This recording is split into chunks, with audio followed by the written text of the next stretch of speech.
Pony Courtship Rituals by Codex X Equus. Chapter 2. Chrysalis prepares. "Where is my dress?"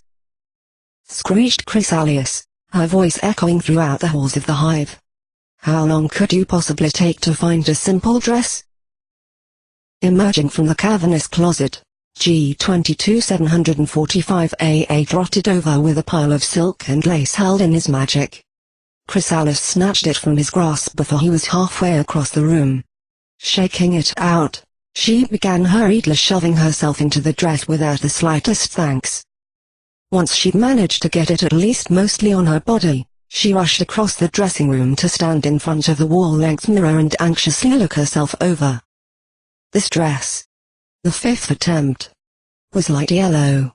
It clung to her body, flowing down her hind legs to trail behind her, and puffed up around her chest, making her look somewhat like a lemon crossed with a robin. She calmed down for a moment as she admired it in the mirror, fluttering her eyes and wings and pouting her lips, then suddenly flew into a rage. "No, no, no," she screamed, tearing the dress from her body so violently she nearly ripped it to shreds. "This isn't the one I want either.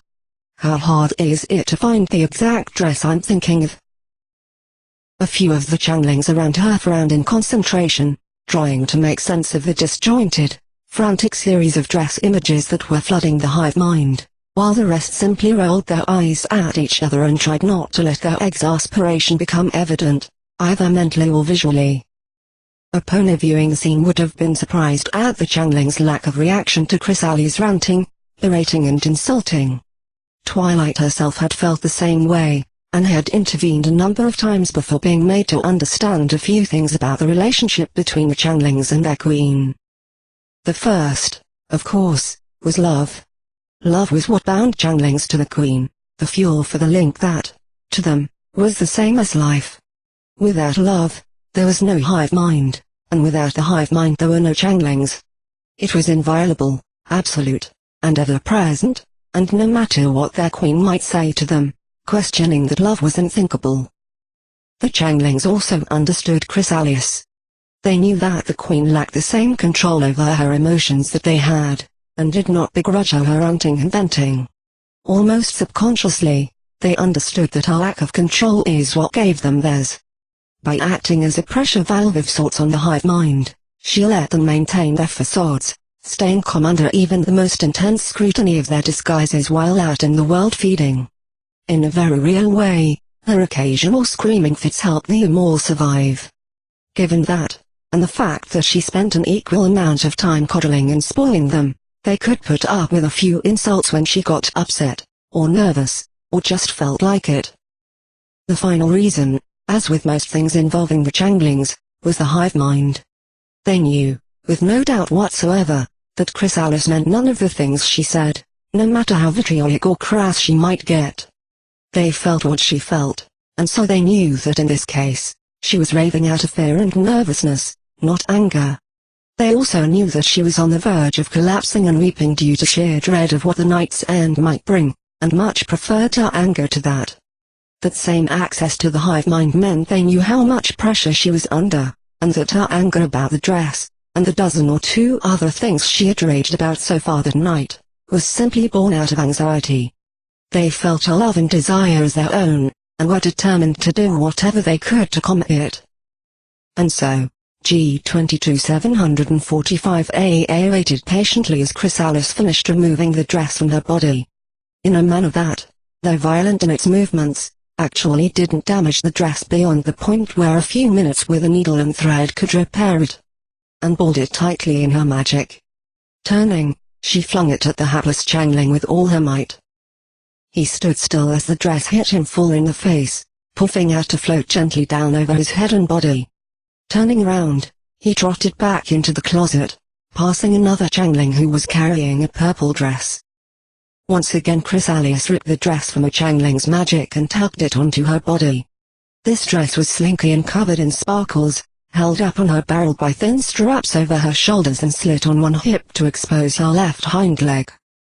She dashed over to the mirror once more, and again opened her mouth to cry her fury at the ineptitude of the changelings who had brought her this dress. Before she could, a voice from across the room interrupted her. "Are you really wearing that dress?" Cadence.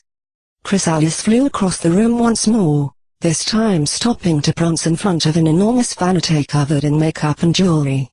Sitting on one corner was a large crystal ball, from which the Princess of Love stared out with a small frown on her face. "Do you like the dress?" "Actually, I don't care what you think. But do you think Twilight will like it?" Chrysalis peered down into the crystal ball, a look of desperate hope on her face. Cadence looked back, tapping her hooves together and pursing her lips in thought. "I think it's exactly what you should wear," she answered finally. Chrysalis brightened up, a gleeful grin starting to form on her face, until Cadence continued. "That is, if you never want to see Twilight again after tonight." What? Chrysalis' ears drooped in dismay as she stared back into the crystal ball, her eyes searching back and forth. "But it's such a beautiful dress. I even picked one that will match her coat." Chrysalis. Cadence let out an exasperated sigh, rubbing her temple with one hoof. "We've been through this already. If you want Twilight to love you, you can't do anything special for her. No little gifts, no compliments, no special, meaningful dates, and definitely no dressing up or wearing makeup." "I know, Cadence, it's just..." Chrysalis looked down at her hooves, as she shuffled them nervously. "It feels wrong to treat her like that. I'm the one in charge, I should be feeding her love. I see all these ponies going around on their own dates, and they're always so affectionate to each other. They dress up, and give each other gifts, and hug, and gaze into each other's eyes. I want to do all that with Twilight. Those ponies have already developed their relationships." "You haven't," replied Cadence, pointing a hoof at Chrysalis. "You and Twilight still need to build things up, and you're just going to drive her away if you constantly shower her with gifts and love and attention. If you do all that, why should she care? There's no mystery there, nothing for her to work towards. You need to excite her, give her a challenge. It's not too different from how you changelings do things, it's just that instead of actual physical combat, it's mental and emotional, and focused more on love and kindness." "Then why did you make me leave Twilight at the restaurant on our first date?" asked Chrysalis plaintively. "I felt so bad treating her like that." "I keep telling you there's no reason to feel guilty about it," Cadence said patiently. "It's expected that you do something like that on the first date. It builds up interest, and makes the other pony wonder what an actual, full date with you would be like. You look more confident, like you don't even need the other pony, and that makes them want you more. I'm sure you've heard the term playing hard to get, that's what you were doing. You were doing it really well, too, and I wouldn't have been surprised if Twilight had admitted her love for you the next week." She bowed her head and let out a mournful sigh. "But you were too impatient, and you thought Twilight's letter was actually sincere. And you didn't even consult with me before deciding to act. Honestly, going to her straight away and taking her on a romantic date? I'm surprised she still wants anything to do with you. If you'd listened to me and gone back to her a week later, maybe offered to take her to the cheapest restaurant in Ponyville or given her a bouquet of half-dead flowers. Well, who knows how close you two could be right now." "I know, but..." Chrysalis looked down, shuffling her hooves. She just sounded so upset in that letter. And she said she didn't want to see me anymore.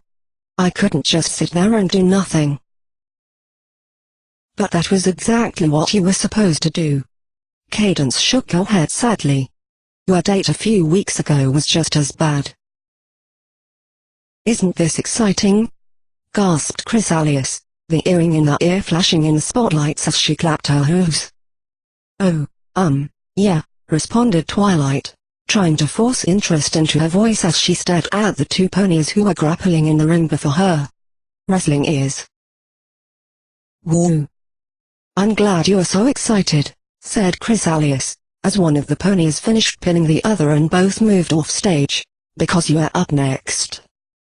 Wait, what? Before Chrysalis could reply or Twilight could object again, a pair of spotlights hit the two fillies and gentle colts. Boomed the voice of the announcer. We have with us today one Queen Chrysalis, and her wife, our very own Princess Twilight Sparkle.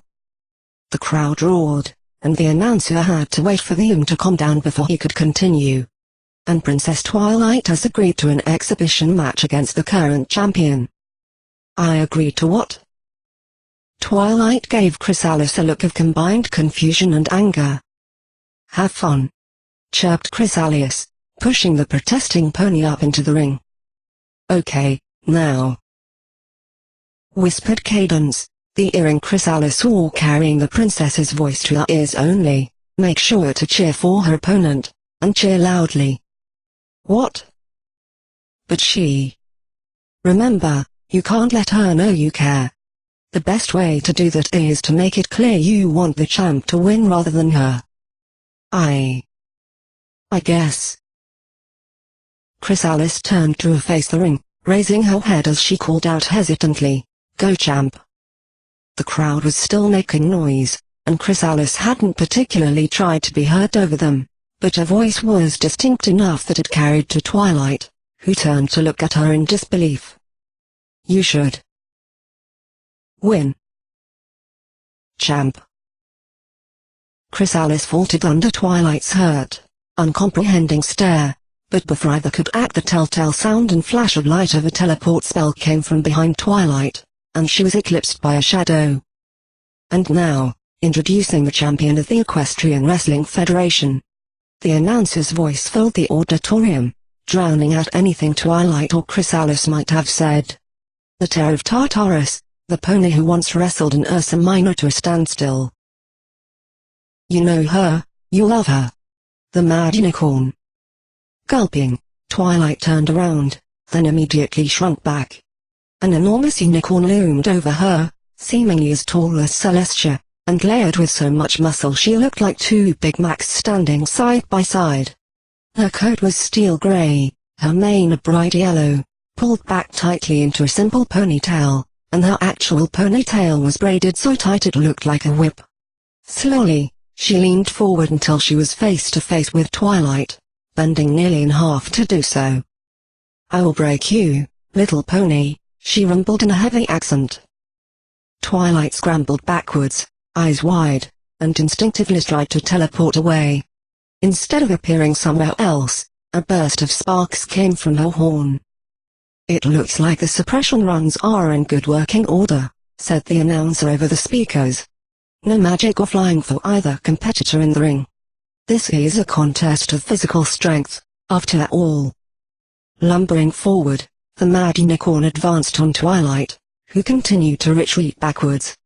Her hind legs bumped up against the ropes at the edge of the ring, distracting her enough for the other wrestler to leap forward and wrap her forelegs around Twilight's body, squeezing her in a bone-crushing bear hug. Twilight let out a grunt, pushing at the other pony's chest in an effort to escape. The Mad Unicorn, having underestimated the earth-pony strength of an alicorn even as small as Twilight, looked down in shock as Twilight began forcing herself away, nearly creating an opening large enough to escape.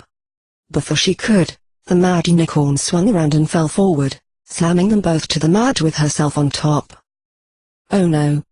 Gasped Chrysalis, hooves going to her mouth. This was a mistake. I need to help her. Don't do it, warned Cadence. This is what we wanted to happen. Now Twilight will have to wonder what she could have done to get you to help her, and for you to cheer for her instead of the champ. It will draw her to you more. But she might get hurt. Well, good, then you can win some points by taking care of her. The sound of air swishing came over the magic link, as Cadence waved a hoof dismissively. Not too much, of course. Give her a band-aid or something. Groaning, Twilight staggered to her hooves, not noticing as the champ circled around her. She did notice, however, when a foreleg was wrapped around her throat and she was lifted off her hooves once more. Not giving Twilight time to attempt an escape again, the mad unicorn shifted her way to one side, then spun in a circle. "Oh, this seems really familiar." Twilight had time to moan, before the champ completed her spin and flung the princess across the ring. She hit the elastic ropes with her back, and as they stretched out, she had one endless moment to see the mad unicorn with a savage grin on her face and her foreleg held out to one side, ready for the cloth Vaseline. Then the ropes snapped back, and, screaming and flailing her hooves helplessly, Twilight shot back across the ring. Only to be jerked to a halt in midair, held in place by a green glow. Blinking a few times in confusion, she looked to the side as she sensed movement. Chrysalis stopped next to her, sparing one glance down to make sure she wasn't hurt. Then she continued on, the magic suppression runs in the ceiling above her path sparking and exploding one after the other. Hey, what's with all the pyrotechnics? The mad unicorn was looking around nervously, her harsh accent suddenly replaced by a voice that made Fluttershy seem assertive. There wasn't anything in the script about those. Or about a changeling queen.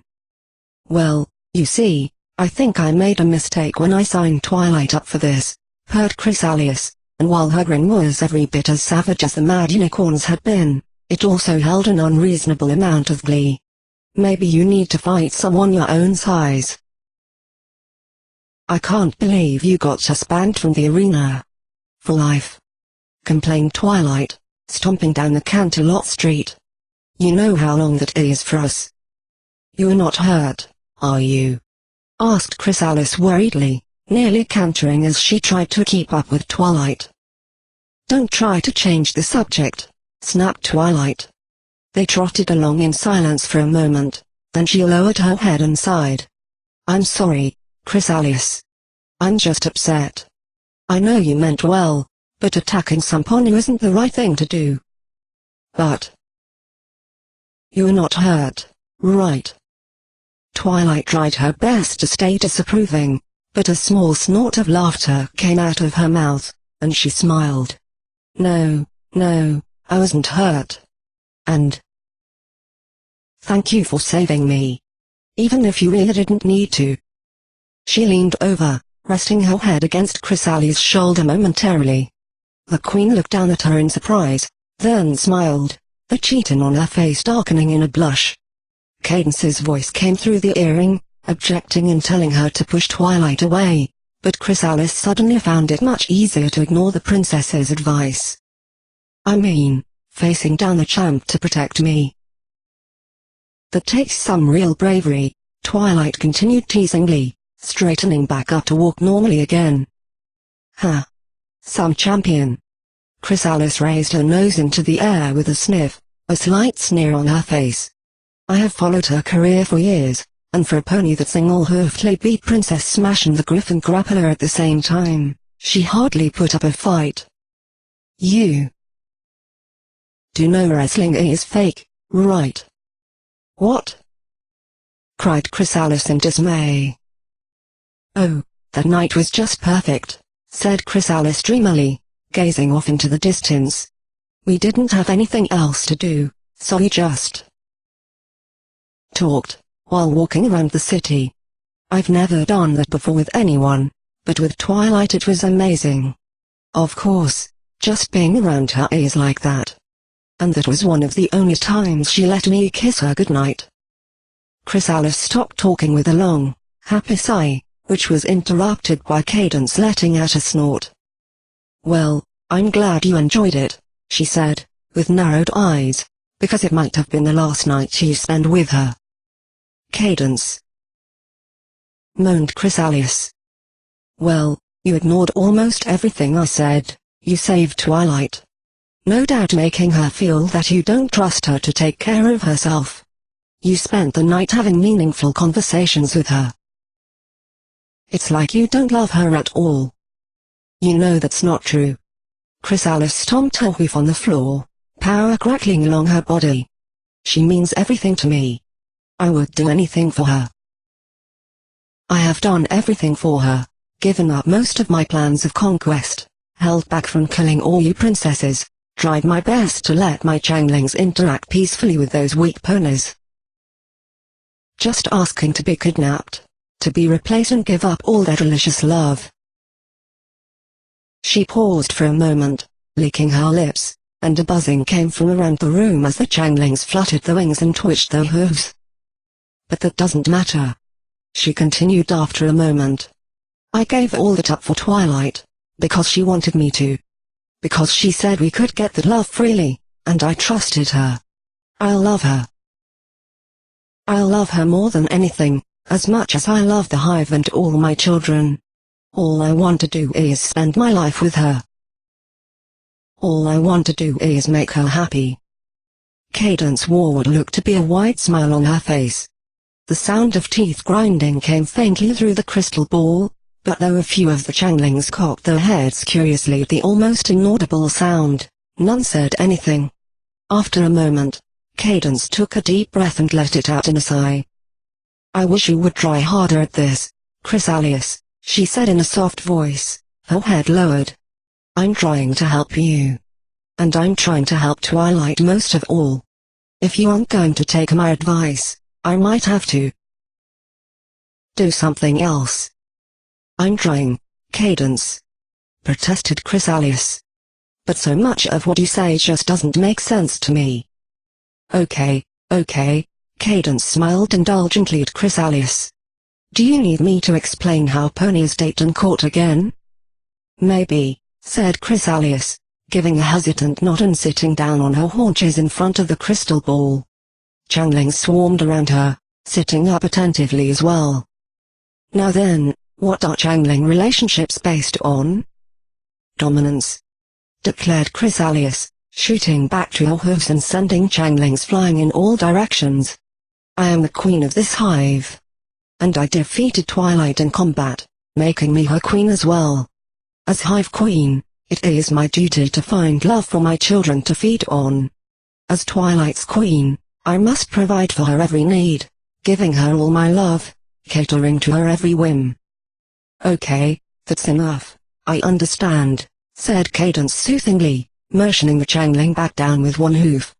Chrysalis blinked a few times, then slowly sat back down. As she did, the changelings, completely unmindful of what had happened earlier, flocked back to cluster around her again. Now, can you tell me what pony relationships are based on? Chrysalis blinked a few times, face blank, then turned to her changelings. Cadence's eyes narrowed as they chirped and chatted at the queen in their own language, and then her face went back to normal as Chrysalis looked up at the crystal ball once more. Love intolerance? Ha, ha, ha. Oh, no, Cadence chuckled, shaking her head. Then. I don't understand, said Chrysalis plaintively. Isn't loving someone supposed to be all about, well, love? Isn't that the most important thing there is? For changelings it is, but not for ponies, pointed out Cadence gently. It's something we find wonderful, but it's not the most important thing in our lives the way it is for you. That may seem strange coming from me, the Princess of Love, but I would never say I'm more important than Twilight, or that the sun is more important than the moon. We all have our parts to play, and love is just one small piece of the puzzle. That's why ponies have to be careful with their love, and make sure not to waste it on some pony who won't return it. After all, think how terrible it would be to give love to a pony who just wanted to be your friend. But Twilight always talks about how much she loves her friends, Chrysalis said doubtfully. That's just a figure of speech. When ponies say they love their friends, they just mean they like them a lot. And Twilight tends to exaggerate about that kind of thing. You know, princess of friendship and all. I guess that makes sense. Chrysalis looked around at her changelings for a moment, then turned back to the crystal. So then what is the basis of pony relationships? How can I make Twilight love me? By not loving her, declared Cadence triumphantly. It might not look like it, but in a way, that whole mess where you married her and declared your undying love is actually an advantage. She knows you care, or at least thinks you do. She's also seen how you treat her when you do love her. So now all you have to do is stop all of that and instead treat her as though she's beneath you. As if she's not worth your time. As if you couldn't care less about her if you tried. I could never do that, cried Chrysalis, hooves going to her mouth in horror. You'll have to if you want her to love you, Cadence said firmly, glaring out of the crystal ball. She's already taken the bait. She's seen what your love is like. But if you try to press that, if you pressure her too much, she'll lose interest. You need to make her strive for your love, and that means not giving her any until she's desperate for it. You see, that's what ponies do when they're in love. They let the other pony see a little bit of that love, and then freeze them out. That way, the pony they love will have to work to get more love, and that draws them in until both ponies love each other. If one pony just gives the other pony all their love, then the pony has no reason to give any love back. Cadence gave Chrysalis an encouraging smile. And that's why all those ponies you've seen are always giving each other gifts and hugging and generally sharing their love with each other. They're both in love, so they can freely share their love. That's what you have to look forward to, as long as you can do what I say and keep Twilight from seeing the love you have for her until she can give you her love back. And the best way to do that is to act like she means nothing to you. Chrysalis bowed her head in thought, and Cadence watched with obvious trepidation on her face. Chrysalis' horn glowed faintly as she conferred with the hive mind, the changelings around her making the occasional chittering and chirping sounds. Cadence opened her mouth, raising a hoof, but bit back what she'd been about to say and instead stayed quiet, chewing her lip nervously. Okay, said Chrysalis finally, an unhappy look on her face as she raised her head once again, and Cadence let out the breath she'd been holding. I'll follow your advice, even if it hurts me so to treat Twilight that way. But it's for the greater good. Perfect, grinned Cadence. Trust me, after tonight, Twilight is just going to love you. Her entire body drooping, Chrysalis averted her eyes, nodding. Around her, most of the changelings mirrored her posture, but a few seemed a little too defiant for Cadence's comfort. Now Chrysalis, I want you to tell me what you're going to do tonight, she said firmly. Ignore Twilight, Chrysalis replied sadly. And? Prompted Cadence after a moment. Not give her gifts, or dress up for her, or do anything nice for her during the date, was the despondent response. How many compliments will you give Twilight? None. I'll actually try to insult her instead. But nothing obvious. Cadence cautioned quickly. Just your usual snarky comments and back-hoofed compliments. You know, treat her the way you treat all ponies. I'll try. The Queen let out a little sigh. Cadence looked down at Chrysalis with a frown, her expression calculating, and then a large, cheery smile grew on her face. Very good, she said encouragingly. I know you can do this, Chrysalis. Remember, this is the big night. You do what I say tonight, and you'll never have to do it again. Twilight will be all yours, and you can give her all the love you want. And she'll love you, too. That seemed to work, and Chrysalis raised her head, a look of determination filling her face. Okay, Cadence. I'll do what you said. For Twilight. Good. Now take that dress off, put away any jewelry you have out. Except the earring, of course. And prepare yourself for the most important night of your life. With a wave, she cut the connection, and Chrysalis slumped back down again. Put the dress away, she said listlessly, stripping the garment from her body and dropping it. A changeling caught it before it hit the floor, trotting off with it in his magical grasp. Are you really going to follow her advice? Asked one changeling carefully. She is the Princess of Love, said Chrysalis, climbing to her hooves. She'd know best what it takes to create love in a pony. Unless you found a better way. The changelings looked at each other, disappointment painting their faces. It's hard, said one.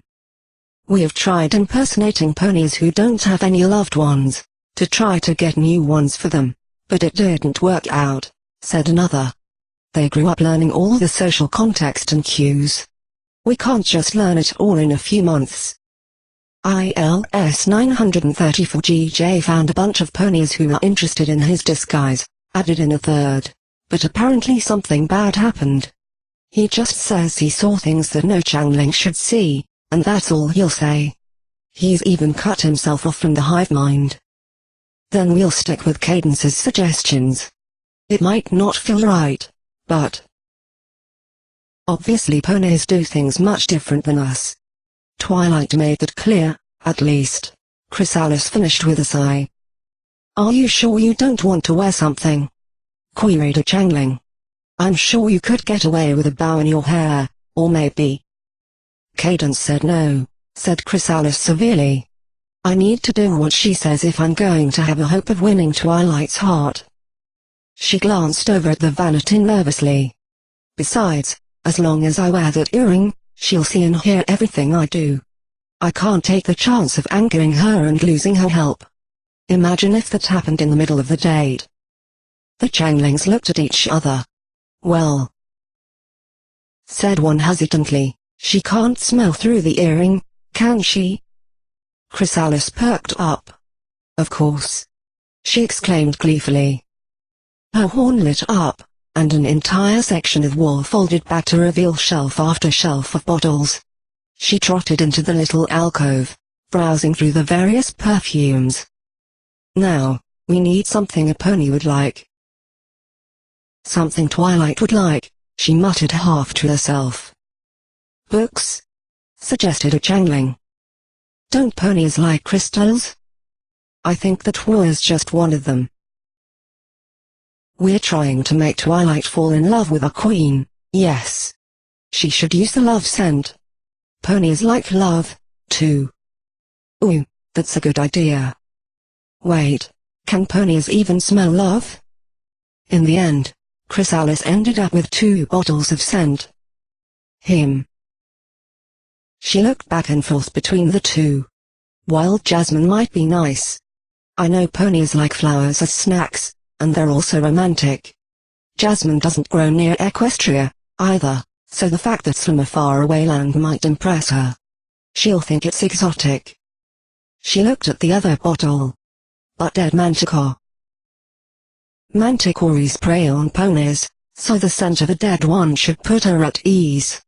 And if she smells the scent on me, she'll think I was the one who killed it, making her feel safe around me and thus more attracted to me. For several moments she agonized over the choice, looking more and more frantically between the 2 bottles as conflicting opinions and arguments surged through the hive mind.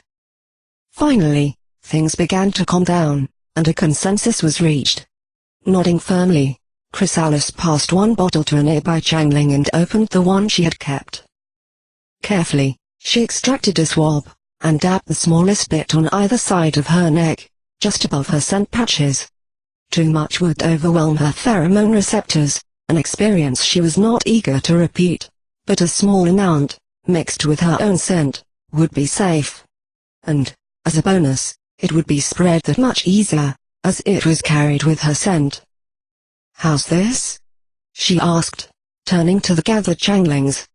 Her wings were fluttering nervously, helping the scent spread around the room, and the Changlings chittered their delight and approval. Perfect. Chrysalis trotted over to the vanity, beginning to rummage through its drawers. Now, to comb my hair, and I can wax my carapace, and polish my crown. Excuse me, ma'am, but do you really think that's a good idea? A hush fell over the room, and Chrysalis turned slowly to face the insolent Changling. Would you care to repeat that? She asked quietly, barely restrained rage audible in her voice. My name is P75578DA, said the Changling wearily. Oh. While the collaborative and information-sharing abilities of the hive mind were enormous, it also lent itself extremely easily to creating an echo chamber effect. Chrysalis's position as queen, and therefore the final arbiter of any decisions, tended to make things even worse. The solution had been Changlings like P75578DA. While they were generally of the information collating and decision-making caste, their specialized job was simple: to disagree with anything that was being discussed. If the hive mind began tending in one direction, they would take up the opposite side. If everyone wanted to go west, they said east. They rarely were ever able to actually change what the hive mind was planning on doing, but they could at least bring up problems with the direction things were going in and help the hive mind consider situations from different angles and think up alternate solutions. As such, they were also the only changelings allowed to, in her own words, mouth off to Chrysalis. While she made it abundantly clear that they were some of the most important and valued members of the hive, she also did not like being opposed. So her interactions with them tended to be a bit strained. "Okay, P75, she said with a suppressed disgruntled grumble, which echoed through the hive mind anyway. "Why don't you think I should get myself looking as good as possible for my date?" "Because Cadence specifically told you not to," pointed out the changeling. "She said not to do anything special, at all. And if you start styling your hair and gussying yourself up, you run the risk of losing Twilight." "Didn't you tell me not to trust Cadence when I first met with her?" queried Chrysalis, eyes narrow. "She has every reason to despise us and want revenge for what we did at her wedding. We also have no easy way of verifying the information she's been giving us. But it's my job to disagree with what you want to do, ma'am. And making yourself look good for tonight goes against everything we've been told. It's not like I'm putting on a dress or anything, though. Just brushing the tangles out of my hair, waxing up my carapace so the chitin's nice and shiny." "And how often do you do that?" demanded P75. "If you turn up for the date looking like a picture-perfect queen, it's going to be obvious you did something special. That's not going to be helpful for you at all, according to what Cadence has told us. Quite the opposite, in fact." "Well, I mean..." She looked at the changeling meekly, eyes wide. "I can at least brush my hair, right? There's no reason to go out with it in tangles. I'd never do that, no matter what." "I'm not telling you what you can and can't do," replied the changeling with a sigh. "I'm just saying that Cadence told us to do one thing, and you want to go against her advice despite doing your best to trust her." He considered the forlorn Chrysalis for a moment, then said, "Okay, if you want to brush your hair, that's fine. It's a queenly thing to do. And maybe your crown could use a slight buffing. It got a bit scuffed when you threw it at one of my colleagues for suggesting green didn't look good on you. But I think the carapace wax should be right out." Conflict surged through the hive mind once more, but less so this time, and not driven by Chrysalis's frenzied panic. P75 578's suggestions were reasonable and logical, and calmness quickly flowed over the hive again. "Very well," said Chrysalis stiffly.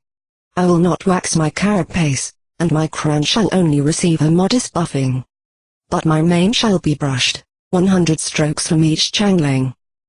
P75 578 cleared his throat, and Chrysalis glared at him, then let out an angry sigh.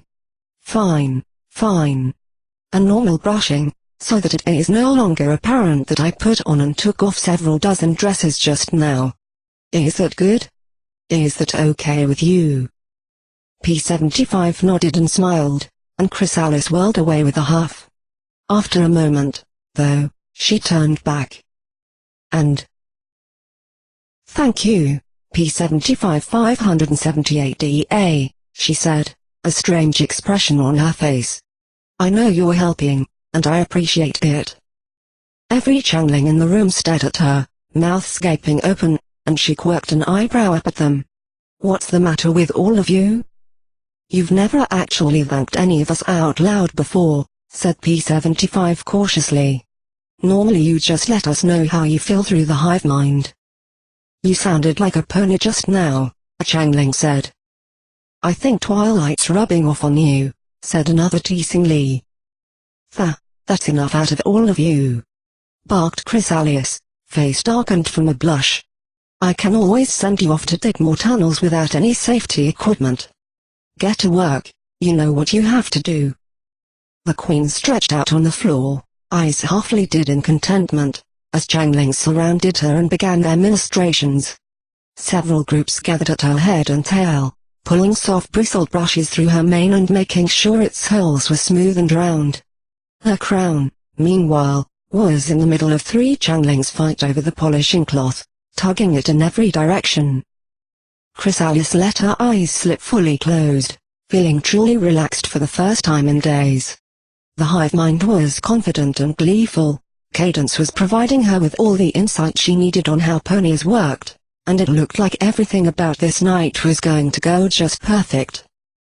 "And even if it doesn't, I can still fall back on that kidnapping plan," she thought idly, and a happy smile blossomed on her face. Interlude. Cadence. 1.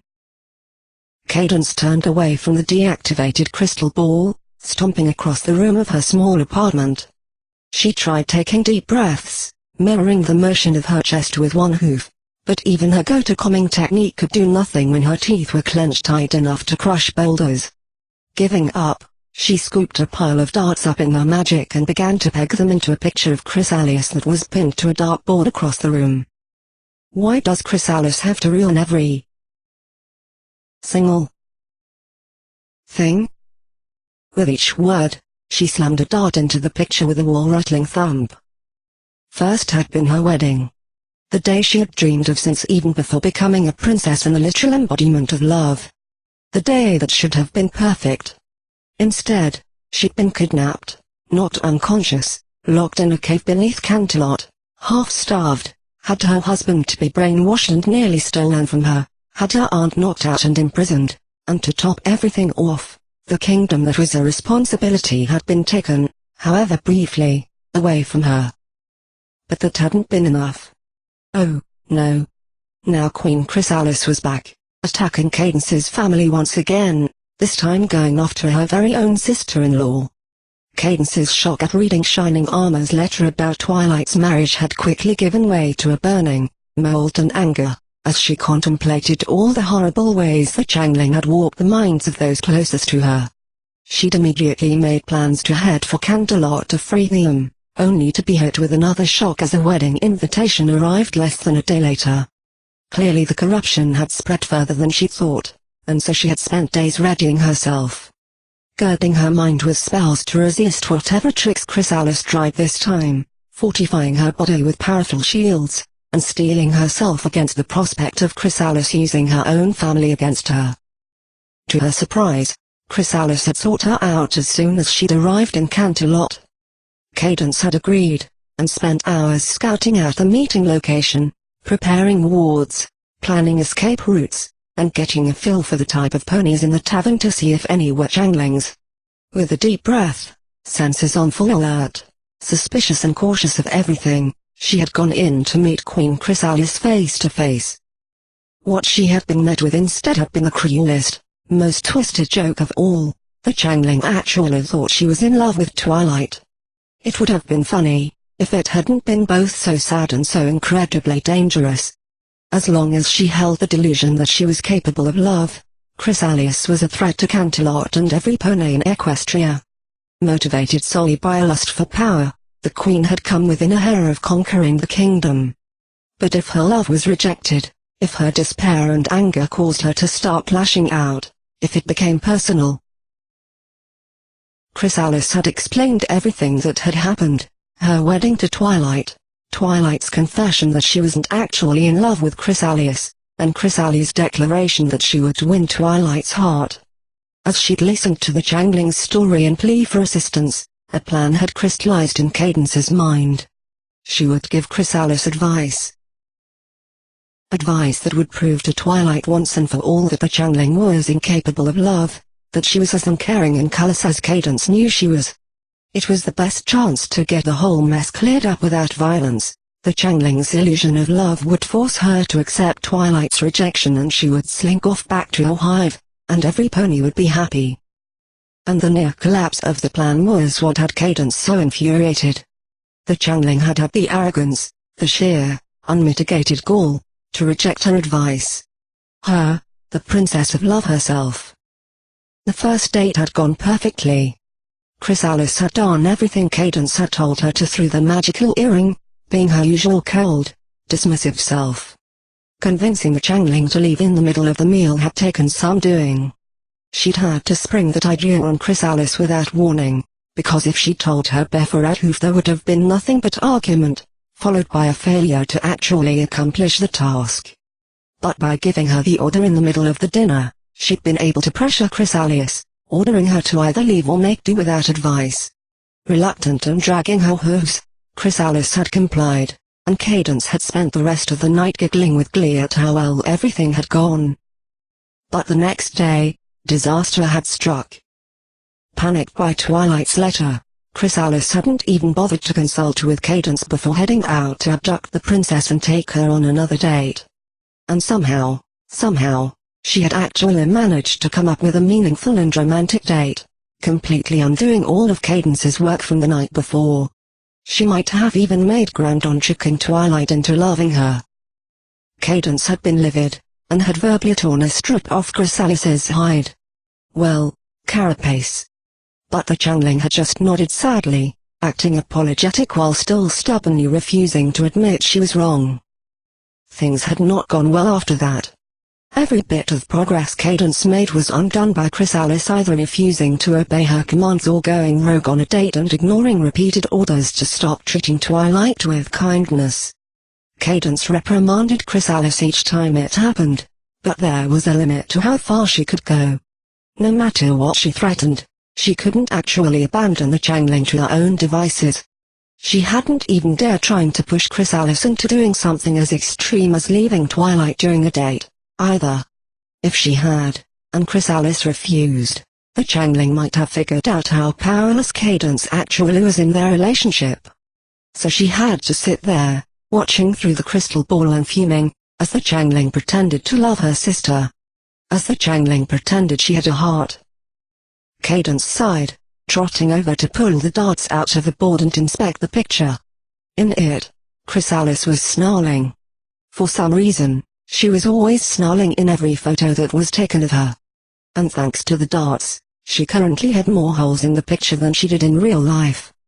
Cadence let the picture fall in a nearby trash can, and pulled another off the tall stack that stood nearby. She'd already gone through half of them over the past 6 months. 3 broken dartboards also lay littered about the floor of the small apartment. They were at least somewhat more sturdy than the photographs. She didn't truly hate Chrysalis. And she knew, for a fact, that the Changling did have a heart. After all, she clearly cared about her children more than anything. Cadence had heard her talk about them often enough to know that was true. But the idea that a Changling could love a pony was ridiculous. Ponies produced love, and Changlings consumed it. The end. It was a relationship that only went one way, reversing it somehow was unthinkable. There was no hate in Cadence's heart. None at all, she assured herself firmly, nodding. But there was an order to the world, a place for each pony, Changling and other creature. Nowhere in that order did Changlings love ponies. She didn't begrudge the Changlings the love they ate. After all, her love was for all the creatures of the world, even if they were parasites, and it brought her nothing but joy to know her love was so, well, loved. But Changling's loving, rather than stealing and consuming love, was just unnatural. It went against everything she knew about their kind. Besides, as Princess of Love she had a duty to make sure her love was used wisely and responsibly, and to make sure ponies loved who they were supposed to love. To make sure that they would love ponies, or other creatures, that would return their love properly. That, more than anything else, was what this was all about. She had already planned Twilight's love life out for the next half-century, and nowhere in the plan was Queen Chrysalis, or any Changlings at all for that matter. Sunset shimmer coming through the mirror portal in Cadence's very own castle had been a stroke of luck. She had convinced her aunts that Twilight should follow through alone, and the newly minted princess had been able to have her first little fling on the other side. Cadence had even arranged for Twilight to get together with the Flash Sentry of this world afterwards, and had watched with approval as they drifted apart after the first little spark of interest. That had been a nice, safe way for Twilight to experience a bit of romance. After all, Twilight had a long road ahead, and at the end of it lay the Princess of the Sun. Celestia thought she was being subtle about our little crush, but she couldn't fool the Princess of Love, and Cadance could think of no better gift for her aunt than the pony she loved. Or, maybe Princess Luna would be the pony for Twilight. There could be a certain coolness between the two at times, but Luna's gratefulness to the pony who had saved her from her own jealousy was abundant and obvious. It would be easy, too, a night spent stargazing, their hooves touch, their eyes meet. And then magic is made under the night sky. For that matter, there were any number of ponies that were appropriate for Twilight. Ponies, or griffins, or dragons. Even Discord was a better option, for Celestia's sake. Because the point was, none of them were changelings. They would love Twilight the way she deserved to be loved, and they would deserve the love that Twilight would give back to them. Queen Chrysalis could do neither of those things. Yes. She had a plan, and Chrysalia's appearance in it was merely an anomaly that she would correct, whatever it took. It's not like Twilight, or any pony, could ever love Chrysalis anyway, she thought with a shudder, stretching out on a couch to relax before the most important date of her life. Nothing the changeling did could endear her to a pony. Why, just look at how she had acted during a simple walk in the park. The night was warm, cooled by a breeze that pushed a few wispy clouds across the sky. Luna's moon seemed brighter than ever, and the stars twinkled cheerfully as they looked down on Canterlot Central Park. Between the park's trees, ponies walked, many of the young couples out for a romantic stroll, but most just there to enjoy a beautiful night. "See? Isn't this nice?" asked Twilight with a hopeful smile, ignoring the invisible circle around them that the other couples wouldn't cross into. "Oh yes, walking through a field with trees is." "I believe the word you would use is woe," replied Chrysalis dolefully. "It's a park, not a field with trees," scolded Twilight. "How can you not enjoy this? The night is beautiful, the grass is green." "I will admit this night is quite pleasant. The Moon Princess does good work." Twilight turned, a glare forming on her face, and Chrysalis held up a hoof hurriedly. "She said I could call her that." Twilight held her suspicious gaze for a moment longer, then gave the small nod, and Chrysalis surreptitiously let out the breath she'd been holding. "But yes, I am enjoying the night. Luna has said she may let me design the stars one night, and I look forward to it." "She actually asked you to do that?" gasped Twilight, and let out a small squeak. When Chrysalis nodded in puzzlement. "It was years before she asked me to." "Oh, I'm so happy to see you learning about friendship." "Friendship is pushing it a bit far," said Chrysalis uncomfortably, looking away. "We merely like spending a little bit of time together, doing things we both enjoy, talking." "That is friendship, you big silly changeling." Twilight gave Chrysalis a push on the shoulder, and she turned away. "I don't want to talk about this anymore," Chrysalis said grumpily. "Fine, fine." Twilight rolled her eyes, but she had a happy smile on her face. "Let's talk about the grass, then. What don't you like about that?" "Look at it!" cried Chrysalis, with a vicious jab of her hoof towards the side of the path that sent a couple sitting under a tree running for cover. "It's green. Such a hideous color.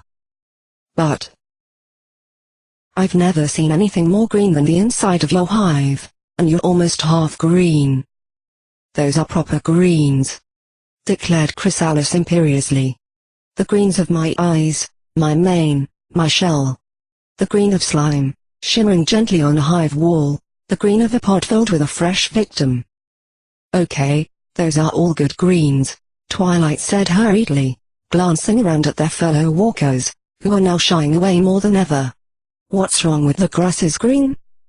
"It's plant green." Chrysalis shuddered. "Disgusting." Okay, you don't like the grass. Fine. Twilight humphed angrily.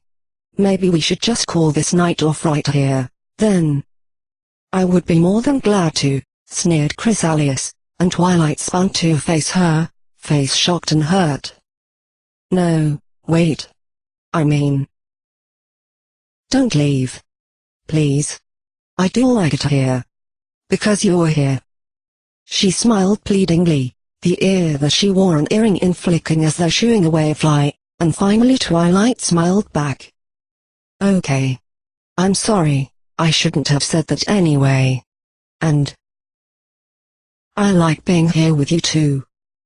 Their eyes met, their smiles deepening, and Chrysalis's ear began fluttering like a flag in a gale. After a moment, they began walking again, side by side and closer than before. Eventually they reached a fountain. A statue stood upon its stone plinth, depicting Princess Celestia and Princess Luna rearing up, hooves held to the sky as though blessing their city. And, in a bizarre and hilarious touch, water sprayed from their mouths. Twilight knew for a fact that both princesses had overlooked that little fact prior to the fountain's construction, and that Celestia had been trying for years to get that abomination removed from the park. But here, in the night, it didn't look so bad. The water that arced up and then drifted down in a spray danced in the light from the nearby lampposts, seeming almost to glow on its own. Twilight smiled happily at the sight, and trotted ahead quickly to lay on its edge. Come on, she said, beckoning Chrysalis over with a toss of her head before turning to trail a hoof in the water. This is perfect, whispered Cadence in Chrysalis's ear before she could move. Splash her with water when you sit next to her. What? But, her dress. Yes, it will get all wet, said Cadence triumphantly. Get her mane, too. Try to get her as wet as you can before she finally leaves. I don't know. I don't think she likes getting wet. I mean, you ponies have all that fur. Trust me, she'll like it if you do it, Cadence said with confidence. Make sure to laugh at her, too. Chrysalis still hesitated, shuffling her hooves, but suddenly a mischievous smile grew on her face. Actually, I have an even better idea, she said with a smooth chuckle. She slunk closer to Twilight, creeping along with her belly nearly on the ground, then suddenly lunged forward and shoved her with two hooves. The princess flew into the fountain, thrashing and sputtering, and Cadence had to lean back from the crystal ball and put her hooves over her mouth to smother her laughter. That was a better idea. Twilight got her hooves under herself and stood up, water running off her back in streams, her mane and dress sticking to her body. She glared down with puffed-out cheeks at Chrysalis, who was rolling back and forth on her shell and laughing like a mad pony. And just what do you think is so funny? Growled the dripping pony. Insult her, cried Cadence, having gotten her own laughter under control. Make a joke about her. I'm laughing, said Chrysalis, pushing herself up on one hoof to smug at Twilight, because I always thought you were a bit of a drip, and now I know for sure. A drip, huh? Said Twilight with a glare, her horn glowing. Well, I don't think I'm the only one. Chrysalis blinked, realizing that the fountain seemed to have suddenly stopped running. She looked up, into an enormous ball of water held in Twilight's magic. Futilely, she tried scrambling to her hooves, not even coming close before the entire ball fell straight down on her. Drooping, Chrysalis rose slowly above the edge of the fountain, water beading on her carapace. Her mane hadn't been affected much by the water, aside from sticking to her face, but her tail now drooped to the ground and lay in a puddle. She glared angrily at the smirking pony standing in the fountain. Looks like I was right, said Twilight smugly. Chrysalis held her glare for a moment longer, then spoke 3 furious words. You are dead. She launched herself at the soap princess, who squealed and tried to run away. She was too slow, though, and Chrysalis caught her and dunked her head in the water. Chrysalis pulled back to gloat at Twilight as she sputtered and laughed. which gave the princess the opportunity to kick the changling's forelegs out from under her and send her tumbling down into the water as well. Cadence shuddered again as she recalled that horrific scene. Chrysalis had actually been trying to drown Twilight, and laughing as she did it. Luckily, Twilight had been able to fight back until the changling had finally relented and let her scramble out of the fountain. Even then, Twilight had been so traumatized by the experience she'd been too scared to try and leave Chrysalis's side, and she'd been forced to spend several more hours with the changling before finally making her escape. The worst part had been the next few days, although Cadence hadn't learned so until later. After getting wet and spending the night out in the air, Twilight had caught a cold and been confined to her bed, shivering and coughing. It had broken Cadence's heart that she hadn't been able to help her, and instead Twilight had been forced to make do with Chrysalis. The things Chrysalis had done while trying to take care of Twilight had been horrifying to learn. The fact that Twilight still hadn't told Chrysalis to get lost was absolutely baffling to Cadence. At this point, she was putting it down to Twilight's sheer terror of the changling, her fear at what Chrysalis would do if she was shunned. Celestia knew the changling was violent and erratic. There was no telling what she might do if her fictional love were thrown back in her face. There was one other possibility she'd been considering, some kind of subtle brainwashing, maybe a poison or venom of some sort. The leftovers of Twilight's food she'd managed to get a hold of hadn't shown anything, but it was possible Chrysalis was biting her while Cadence wasn't watching, or maybe exuding an invisible gas of some kind. They also seemed to spend a suspicious amount of time looking into each other's eyes, and she couldn't rule out that Chrysalis was hypnotizing her during those moments. She had to figure out how Chrysalis was tricking Twilight like this. There was no other way that monster could get real love, and if taking it away from her was what she needed to do, well then it was perfect that her revenge could be such a delicious bit of ironic justice. No, no. Cadence put a hoof to her forehead, taking a deep breath. This wasn't about revenge. This wasn't even about Chrysalis. It was about one thing and one thing only, Twilight. She had to save Twilight. She'd known Twilight since fall-sitting her when she was a filly. She was her sister, and on top of all that they were good friends. She owed it to Twilight to save her, to free her from the changling's clutches and find her some pony that could actually love her. Not only was it something she had to do as a friend and family member, but she was the princess of love. It was her responsibility, her duty, to see that Twilight and Chrysalis were no longer together, making a mockery of the very concept of love.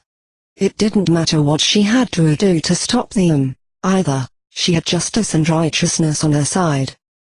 She pushed herself off the couch, getting to her hooves and trotting over to the table that held the crystal ball. She stopped once in front of it, gazing lovingly at its shining surface, and reached out with a hoof to gently caress it. "Don't you worry about a thing, Twilight," she whispered softly. "I'm going to save you."